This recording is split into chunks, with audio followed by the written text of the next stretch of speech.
One thing I would ask is people know that the next season that the team began and basically it was like almost the same team, except now you had Niski instead of Nemesis and you had Upset instead of Reckless. But you look at the lineup, it still looks awesome on paper. But then you had this weird thing where it didn't perform that well in the spring split. And then in summer was probably I think this is up there with like caps and perks, like role swapping. There's like a crazy roster move. The idea that like Adam comes in from the Challenger League, so no one even knows this guy that much in LEC. And then Whippo role swaps, but it actually worked. Like the team obviously got to the finals and was actually going to Worlds and stuff. What I would ask is this, again, open-ended.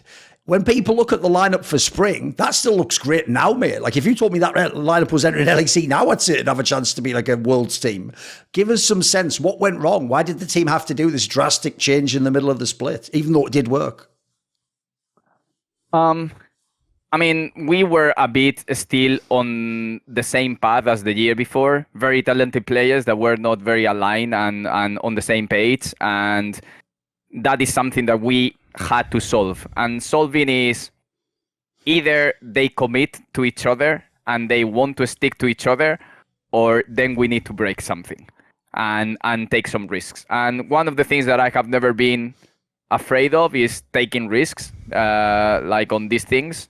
And in that scenario, if I remember correctly, Duncan, like Selfmade, Healy-san, and Whippo's contract were running out. Like because when I arrived into Fnatic, there was not a clear policy about how to deal with the contract length and all this, and that is something that I like pushed to implement on trying to not enter into last year of contract with players, having only players that are committed to the long term, stuff like that. So, but in that moment, that was still impossible, and these were players that were for a really long time in Fnatic. So that is something that came more like afterwards with some of the players that I started to sign myself.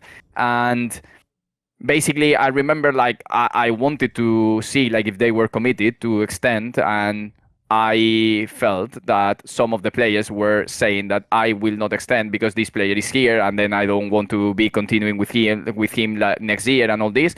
And in that scenario, that's where I was like, okay, if we have players that are not committed to stay with each other, why would we put them together in summer? Like, yeah, sure, they can do a last dance thing that they can try their best and all this, but we just come from being 3-0 versus Salke, I think, like in first round of playoffs, and it's like, I mean, then I prefer to invest into some rookie talent and all this. And this one was one of those decisions that I took myself, even with my limited knowledge of the game, but based on, let's say, pieces of information that you get from different places. And probably not all my coaching staff was super aligned with this decision back in the day. But I said, I understand, but I'm going to commit to this one because basically the alternatives that I was being presented, I didn't like them at all. But this was from a purely logical standpoint. I was being presented with options that were more bringing back a retired player, like stuff like that. And then I was hearing from different sources that within the game that Adam was a very promising talent. And I also had information internally from feedback that we get after every year with the players and all this, that Whippo has thought about re-rolling to jungle before. So that it kind of came naturally that this could be an option. I remember like Whippo saying, whatever it happens, like even if we can stick to Selfmade, I really want to talk to him about how he needs to jungle in order for us to be better and all this. So, and it kind of came natural that he could be like a jungler, and it kind of came natural that there was a promising talent in the ERL that could fit into the role, and especially that could fit more onto a long-term strategy of players that want to be here, that are in long-term contracts, and that don't have problems with each other. So that's where the decision was coming from, basically. Even though in the end, the result looks great, you made the finals, you got to go to Worlds, the question I would have is this. If people forget, because this team had to go through the lower bracket, you had to win 3 games that were best of 5 all the way to the 5th game. It was a 3-2 results in a row. That must have been pretty nerve-wracking for you, right? I mean, this is a pretty out-there gamble. If you lose any of these game 5s, there's no Worlds, and who knows, right? Who knows what people would think of this move you'd done?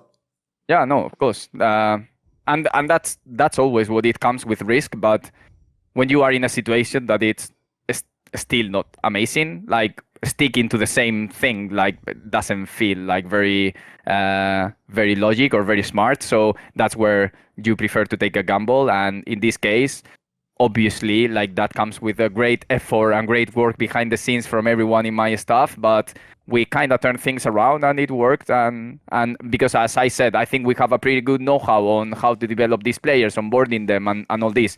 It is a very stressful environment to be in Fnatic in general because of the pressure that you were talking before, and that also it's something that we need to deal with. But in general, I think we have had very good results when doing this kind of moves. To see more cool, funny, interesting clips based on topics from my content, well, subscribe to this channel then, or, you know, be a pleb and don't.